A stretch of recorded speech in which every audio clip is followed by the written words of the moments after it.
आजम खान से जुड़ी हुई बड़ी खबर आपको बता दें, हाईकोर्ट ने आजम खान की जमानत अर्जी को मंजूर कर लिया है। 30 मई 2024 को रामपुर एमपी एमएलए कोर्ट ने आजम खान को 10 साल की सजा सुनाई थी। ये इस वक्त की बड़ी खबर आपको बता रहे हैं, आजम खान से जुड़ी हुई। हाईकोर्ट ने आजम खान की जमानत अर्जी को मंजूर कर लिया है। सर्वेश दुबे हमारे सहयोगी फोन लाइन पर जुड़ गए हैं। सर्वेश, ये बड़ी खबर मिल रही है कि जमानत अर्जी को मंजूर कर लिया है हाईकोर्ट ने आजम खान के। सर्वेश से संपर्क टूट गया, एक बार फिर से संपर्क साधने की कोशिश करेंगे। 30 मई 2024 को रामपुर एमपी एमएलए कोर्ट ने आजम खान को 10 साल की सजा सुनाई थी। डूंगरपुर प्रकरण में अबरार नाम के व्यक्ति ने आजम खान, रिटायर्ड सीओ आले हसन खान और ठेकेदार बरकत अली समेत 3 लोगों के खिलाफ अगस्त 2019 को रामपुर के थानागंज में मुकदमा दर्ज कराया था। इसी पर जानकारी देंगे सर्वेश दुबे। सर्वेश, ये बड़ी खबर मिल रही है कि हाईकोर्ट ने आजम खान की जमानत अर्जी को मंजूर कर लिया है। केस में आजम खान जो कि जेल में बंद है, सीतापुर जेल में, उनकी जमानत अर्जी को मंजूर कर लिया है और इस मामले में अभियुक्त रहे ठेकेदार बरकत अली की भी जो किस्म अपील थी उस अपील पर सुनवाई करते हुए उनकी भी जमानत मंजूर कर ली गई है।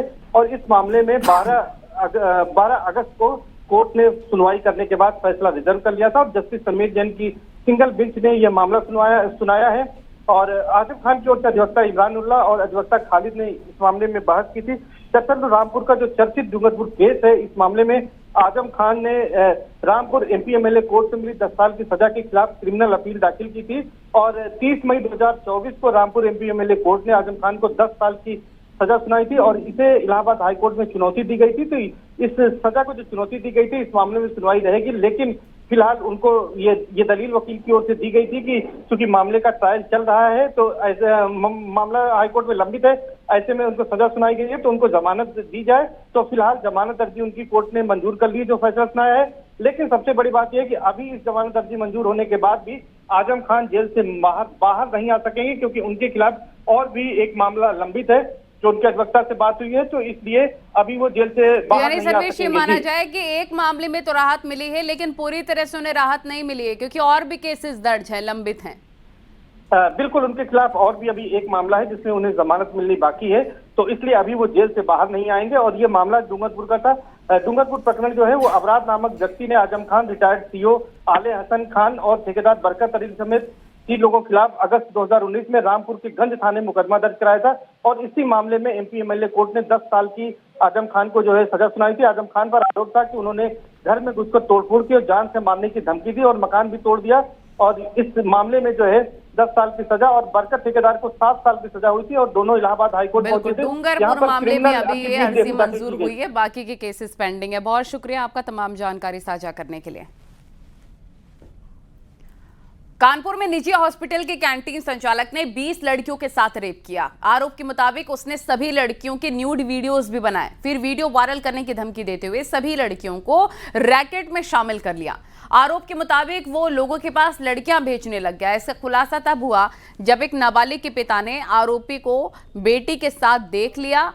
वो उसे मौके पर ही पीटने लगे और इस दौरान आरोपी का मोबाइल वहीं गिर गया। पुलिस ने नाबालिग से फोन का लॉक खुलवाया और उसमें से काफ़ी न्यूड वीडियोस में मिले हैं। आरोपी के मोबाइल से ऑडियो और व्हाट्सएप चैट मिली है। इसमें लोग उससे लड़कियों की डिमांड करते हैं। अब पीड़ित परिजनों की शिकायत पर नौबस्ता पुलिस ने आरोपी के खिलाफ छेड़खानी, मारपीट, बंधक बनाने और पॉक्सो एक्ट की धारा में रिपोर्ट दर्ज कर लिया है। थाना नौबस्ता पर एक पीड़िता के परिजनों ने इस आशय की एक तहरीर दी कि उनकी पुत्री जब स्कूल जा रही थी तो पास के ही एक हॉस्पिटल में काम करने वाले केशव उत्तम नामक व्यक्ति ने उसके साथ छेड़खानी की। इस सूचना पर थाना नौबस्ता पर छेड़खानी एवं पॉक्सो एक्ट की धाराओं में अभियोग दर्ज कर लिया गया है। अभियुक्त के घर पर दबिश दी गई, अभियुक्त वहाँ से फरार हो गया। एक मोबाइल मिला है जिसमें कुछ अश्लील चैट, वीडियो एवं पिक्चर्स उसमें मौजूद हैं, जिसका परीक्षण कराया जा रहा है। अस्पताल में कैंटीन चलाने वाला युवक कैंटीन चलाते चलाते सेक्स रैकेट चलाने लगा, जहां एक और पहले उसने एक लड़की से दोस्ती की, फिर एक एक करते 20 लड़कियों के उस संपर्क में आया और उनको अपने प्रेम जाल में फंसाया और उनकी न्यूड फोटोग्राफ्स बना के उन्हें फॉरवर्ड करने लगा और उन पर अब अमाउंट भी फिक्स करने लगा। इसी चेन में एक लड़की इसके संपर्क में आई जिसको इसने ब्लैकमेल किया, जिसके बाद पीड़िता ने अपने माता पिता से शिकायत की और माता पिता पुलिस की शरण में गए, जिसके बाद पुलिस ने मुकदमा दर्ज किया और पुलिस की कई टीमें उत्तर प्रदेश के कई जनपदों में इस दिलफेक आशिक को ढूंढने में लगी हुई है। आशीष पांडे के साथ अमित गंजू, न्यूज़ 18 कानपुर। और संभल में एटीएस की यूनिट स्थापित होगी। शासन ने एटीएस यूनिट बनाने को मंजूरी दे दी है। जामा मस्जिद के पास सत्यव्रत पुलिस चौकी में एटीएस यूनिट स्थापित होगी और इस यूनिट के लिए अवैध कब्रिस्तान से मुक्त कराई गई जमीन एटीएस को आवंटित की गई है। संभल से आतंकवादियों की पैदाइश रोकने और आतंकवादियों की देश विरोधी गतिविधियों पर रोक लगाने के लिए शासन ने ये कदम उठाया है। बता दें कि संभल के कई आतंकी अलकायदा, सिमी और आईएसआईएस में शामिल हुए हैं। उल्लेखनीय है कि यहाँ पे Al Qaeda in Indian subcontinent, Harkatul Mujahideen, SIMI, ISIS इस तरह के कई आतंकवादी पूर्व में सक्रिय रहे हैं और वर्तमान में वो लोग अफगानिस्तान, पाकिस्तान या भारत के भी कई विभिन्न क्षेत्रों में एक्टिव हो सकते हैं। भविष्य में इस तरीके के आतंकवादी और ऐसी सोच के लोग यहाँ पे ना पनपे, उसके लिए इस तरह की यूनिट की स्थापना की आवश्यकता थी, जिसको भली भांति शासन के द्वारा परखा गया और उसके बाद में यूनिट की स्थापना के दिशा निर्देश वो दिए गए हैं। और अब खबर हापुड़ से है, जहां पर युवाओं के अंदर रील बनाने का शौक इस कदर चढ़ा हुआ है कि पुलिस का खौफ भी शौक के आगे खत्म हो चुका है। हाथों में हथकड़ी लगे कुछ युवाओं ने थाने के गेट पर ही रील बनाना शुरू कर दिया। वायरल वीडियो थाना पिलकुआ के गेट का है। किसी केस में हथकड़ी लगाकर 2 युवाओं को पुलिस कोर्ट ले जा रही थी, तभी आरोपियों ने, किसी साथी ने उनके साथ मिलकर ये देखिए कैसे रील बनाई है, हथकड़ी लगा के मौका पाकर।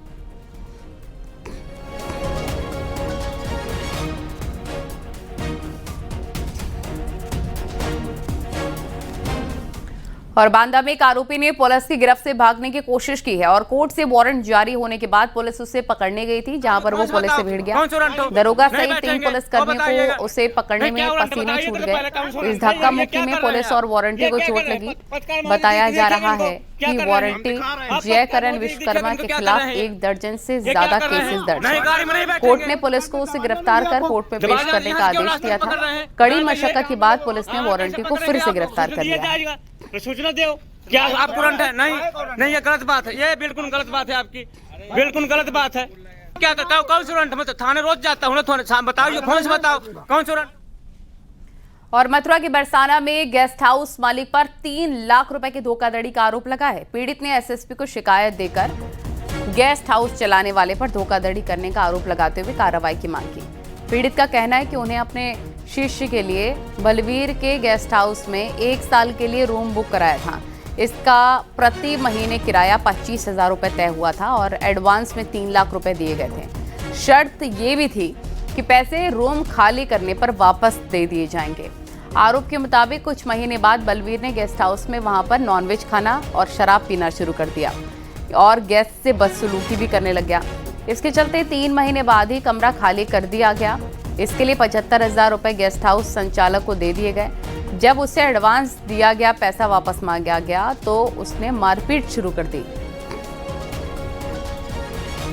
मैं वृंदावन में रहता हूँ, कुछ साल से भजन कर रहा हूँ। तो मेरा एक शिष्य भक्ति सुदर्शन स्वामी के साथ एक बड़ा पतरना हुआ, फ्रॉड हो गया। जो एक गेस्ट हाउस वाला हमसे एडवांस 3 लाख रुपया ले लिया, तो हर मंथ का 25,000 रुपया करके किराया फिक्स हुआ। तो वो आदमी ने ना रेंट एग्रीमेंट कराया, तो उनका व्यवहार बहुत बेकार था, जिस कारण से हम लोगों ने रूम छोड़ दिया। तो आज हमारा 3 लाख रुपया रोक दिया। जो पैसा हम लोगों को मिलना चाहिए वो पैसा नहीं मिल रहा है और मांगने जाओ तो मुझे मारपीट भी किया गया है और मुझे जान से मारने का भी धमकी देता है। मैं योगी जी से यही प्रार्थना करता हूँ कि इसका सदविचार किया जाए और मेरे को पुलिस प्रोटेक्शन दिया जाए। मुझे बहुत भय है उनसे। और लखनऊ के डालीबाग में माफिया मुख्तार अंसारी से कब्जा मुक्त कराई गई जमीन पर फ्लैट बनकर तैयार हो गया है। सीएम योगी इसका जल्दी लोकार्पण करेंगे। सरदार वल्लभ भाई पटेल के नाम पर कॉलोनी का नाम होगा। बता दें कि लखनऊ विकास प्राधिकरण ने 2 ब्लॉकों में 72 फ्लैट्स का निर्माण कराया है, जिसे जल्दी ही गरीब परिवारों को सौंपा जाएगा। योगी सरकार ने माफिया मुख्तार अंसारी के कब्जे से जो जमीन खाली कराई और उस पर जो कॉलोनी बन रही है, जो फ्लैट बन रहे हैं, उनका नाम इस कॉलोनी का सरदार वल्लभ भाई पटेल के नाम पर होगा। यानी कि इस कॉलोनी का नामकरण कर दिया गया है और मुख्यमंत्री योगी आदित्यनाथ जल्द ही इन फ्लैटों के आवंटन की प्रक्रिया जब शुरू होगी तो इसका उद्घाटन खुद करेंगे आके। और दूसरी तरफ लखनऊ विकास प्राधिकरण लगातार इन फ्लैटों का निर्माण करा रहा है। कुछ दिन बाद ही ये फ्लैट पूरी तरीके से तैयार हो जाएंगे और इनको गरीबों के लिए बनाया जा रहा है। जो गरीब होंगे उनको 3 लाख से कम जिनकी आय होगी, जिनके पास मकान नहीं होगा, उनको आवंटन इन फ्लैटों का किया जाएगा। 72 फ्लैट हैं ये। लखनऊ विकास प्राधिकरण ने बाकायदा इसको आसपास को सुधारा भी है, यहाँ पर विकास भी कराया है। ये सड़क चौड़ी आप देख सकते हैं, सीधे सीएम आवास की रोड पर मिलती जाकर है। मुख्यमंत्री का आवास भी यहाँ से कुछ ही दूरी पर है। यानी कि एक बेहतर लोकेशन में ये फ्लैट बनाए जा रहे हैं, गरीबों को आवंटित किए जाएंगे। माफिया मुख्तार अंसारी के कब्जे से यह जमीन खाली कराई थी योगी सरकार ने। कैमरामैन रवि के साथ संकेत मिश्रा, न्यूज़ 18। और मेरठ में अब्दुल्ला रेजिडेंसी कॉलोनी के अवैध कब्जे पर बुलडोजर एक्शन हुआ है। अब्दुल्ला रेजिडेंसी में हिंदुओं की नो एंट्री को लेकर काफी ज्यादा चर्चा सामने आई थी। थाना नौचंदी क्षेत्र में ये कार्रवाई की गई। आवास विकास की भूमि पर कब्जे का आरोप है। ऊर्जा राज्य मंत्री सोमेंद्र तोमर ने इसको लेकर शिकायत की थी। इसके बाद जांच कर बुलडोजर की कार्रवाई की गई है।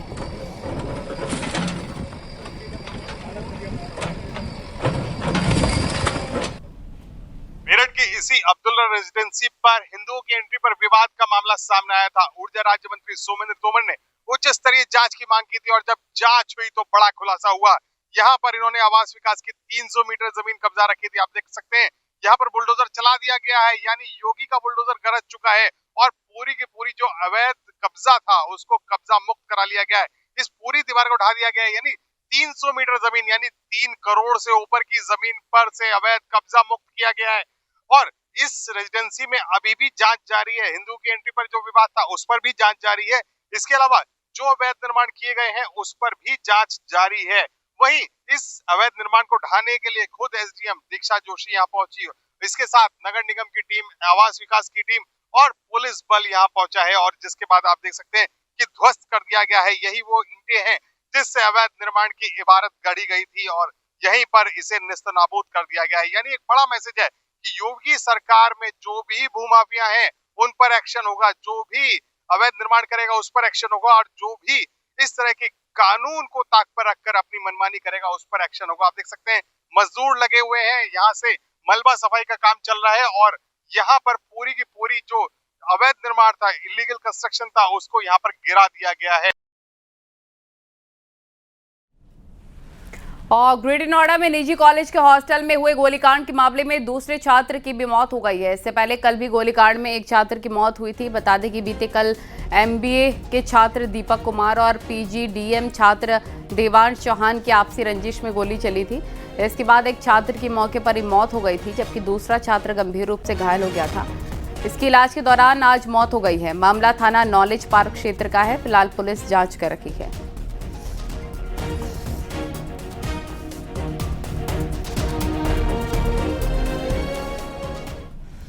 और रामपुर में मस्जिद में महिला से रेप का मामला सामने आया है। आरोप के मुताबिक इमाम ने बीमार विधवा महिला से रेप किया और अश्लील वीडियो बनाया और पीड़ित महिला की तबीयत खराब चल रही थी। इमाम ने जादू टोना बताकर महिला को ताबीज़ दिया। महिला के ताबीज़ में उसने नशा मिलाया और रेप किया। महिला के घर जाकर भी इमाम ने उसके साथ रेप किया। महिला की नाबालिग बेटी के साथ भी रेप की कोशिश की और पीड़ित महिला की शिकायत पर पुलिस ने आरोपी इमाम के खिलाफ मुकदमा दर्ज कर उसे गिरफ्तार कर लिया है।